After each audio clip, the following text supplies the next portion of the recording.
I feel like every time I see a woman between the age of like 22 and 45 reading a book in public right now, it's the Britney Spears memoir. I have seen that cover so many times, man. And Kristin just got done finishing it. I did. So I went the Audible route and I listened to Michelle Williams tell me about the life of Britney Spears, which I kind of get it now because they sound somewhat similar. Yes, there were multiple times in the book. I'm like, I almost wonder if she studied videos of Britney speaking so she could slightly imitate it. Because there were times I was like, was that Brit? Yeah. It makes sense. I think she's an Academy Award-winning actress, so girl's got it going on. Yeah.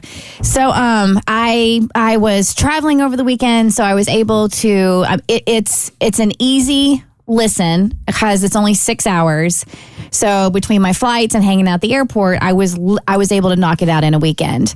And I think it's fair to say that no, it's not going to get a Pulitzer or anything. It's not like the best written book, but it is entertaining and it is very interesting and gives you such incredible insight into Britney's world and why she is the way she is. And I felt like after listening to that book, everything made sense.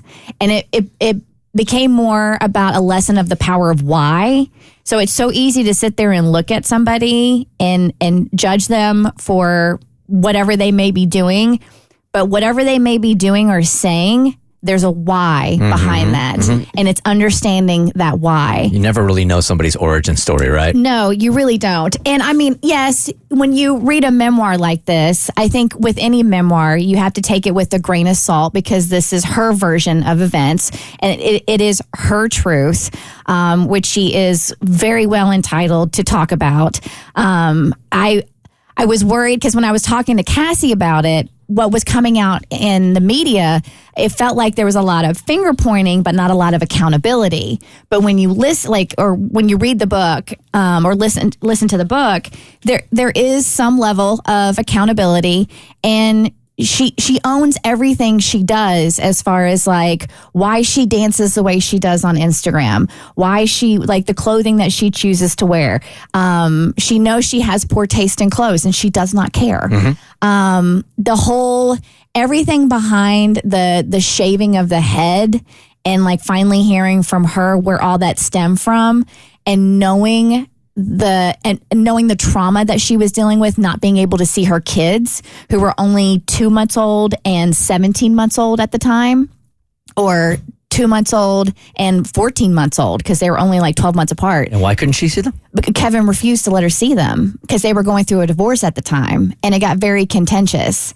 And that wasn't after she shaved her head. That was what led to her doing that because she was such a distraught mother, not being able to see her kids. She just, it pushed her into that place, which she owns, by the way. Like she knows that she had like a breakdown and it was because she just wanted to be around her kids. And it was that part, and being a mom now, totally get that. Because she said a friend told her, she goes, I would have done something a lot worse than shaving my head. Like I would have burned the city down in order to get to my kids. But like you said, there has to be another side. So why would the courts rule that Kevin has the kids, which is really, really it wasn't, rare? The courts hadn't ruled yet. He was just keeping them, and people who used to be on her security team were now working for Kevin. So essentially, he went to get the kids. He never gave them back. So could you imagine a new mom, and she's in the throes of severe postpartum depression, which she talks about, has had her 2-month-old taken from her, and he won't give it back. And the people who used to be on your security team are now blocking you from your children. It feels like kidnapping to me. Yeah. The courts hadn't ruled anything yet because they were like, the divorce had just been filed, which I thought was so sketch that she just, you do have this level of empathy for her because she was surrounded by people who were never looking out for her. They were always looking out for themselves or somebody else. So like she got convinced to file for divorce instead of Kevin because she didn't want to file. She got convinced to file for divorce because they said, if he files, it's going to make you look bad, blah, blah, blah. You want to take control of the narrative.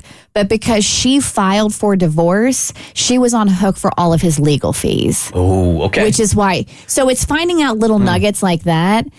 And then when you get towards the end and you're talking about like the conservatorship and what she endured during that conservatorship. And I remember tuning in because there was going to be that big to-do about her doing another Las Vegas residency, right? And Mario Lopez was there to do this big announcement. And it was like a new facility that had just opened up. It was going to be a big deal. Mind you, she didn't want to do this. She had done her first, like for years, done a Vegas residency, and she was done. Like she was ready to take a break. She wanted a break. And her team's like, nope. So when they unveiled her, she was supposed to make an announcement, but she did not want to do that residency. She walked down the stairs, smiled, and got right into the car and drove off. And everybody's like, that's so crazy. It's because she was finally standing up for herself because like everybody's forcing me to do something I don't want to do. And then that's when they committed her to the hospital for months. Yeah, I'm guessing there's a reoccurring theme in the whole thing, just from an outsider's perspective, that she's been controlled her entire life. So when you see her on Instagram with the knife dance and all that stuff and acting kind of crazy, this is her way of saying, this is me now. Yeah. Nobody can tell me what to do. Exactly. Is that kind of the underlying theme of the whole book? 100%. And it's really sad too, because I think a lot of people are like, well, why didn't you just say no? Like, why didn't you not do it? It's because they weaponized her kids against her. Like, they would not allow her to see the kids if she spoke against doing even like a dance move. And then they put her in this facility and put her on lithium as well. And I do think there's more to the story. I definitely felt some parts were glossed over and it didn't go in deep, but the things that her team did and the advantage they took of her and the money that they robbed from her, it's truly like listening to it. It really fills you with rage that this person was in the public eye and nobody knew that she was essentially, her kids were being used against her in order to make her make everybody else money. It's worth the read. Yes. Yeah. Or the listen, like, if you don't want to do that and you just want to have it like on Audible, but it really does open your eyes. And so it's so easy now to like watch her on Instagram and to dismiss like, people, they call her the C word. They call her crazy all the time. That's the new C word? Yes. That's much more PG-13 than I remember. Okay. They call her crazy all the time, and it's so easy to dismiss her. But when you get to the reason why she's doing that, like I watch her now and I'm like, God, it makes total sense. For 13 years, she was given this $2,000 and then had to ask her team if she was allowed to buy things like a pair of sneakers, and they would say no. So, yeah, it does make sense. The Bert Show.